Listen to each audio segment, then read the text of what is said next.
बच्चों, let's read the question. The question is a circular disc of mass m and radius r is set rolling on a table. If omega be its angular velocity, show that its total kinetic energy is given by 3 by 4 mv square, where v is its linear velocity.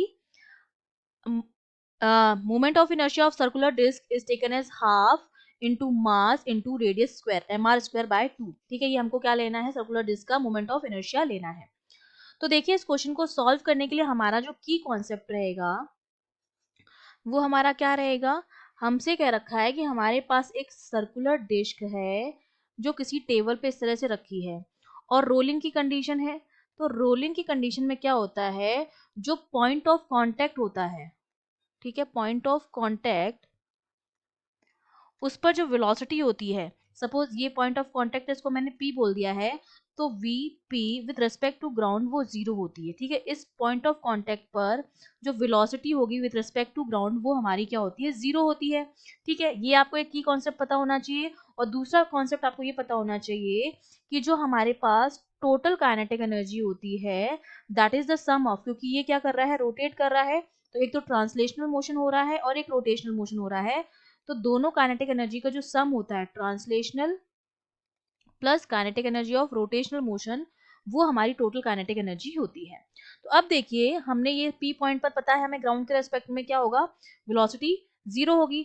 और जो v p at respect to ground जो होगा, ये मेरे पास क्या है, centre of मास होगा इसका.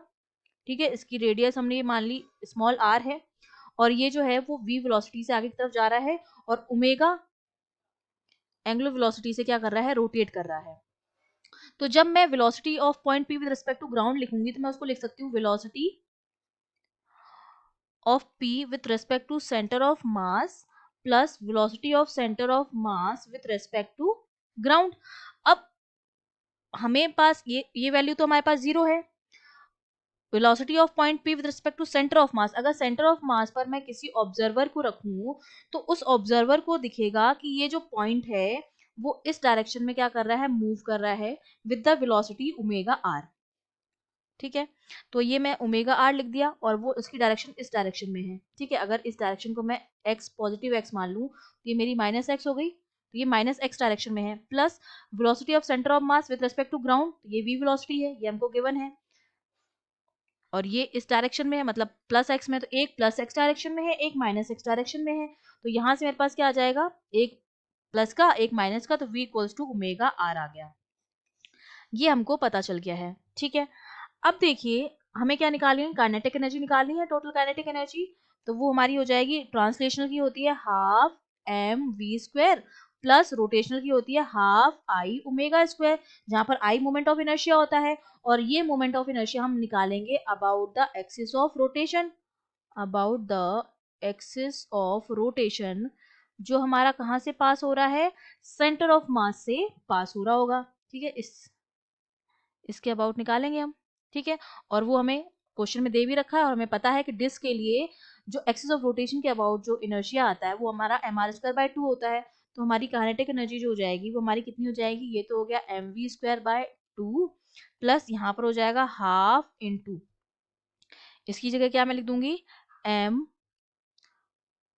Are square by 2 into omega square, और ओमेगा की जगह क्या, v equals to omega r आया था, तो यहाँ से ओमेगा स्क्वायर आर स्क्वायर, यहाँ पर मैं लिख देती हूँ ओमेगा स्क्वायर.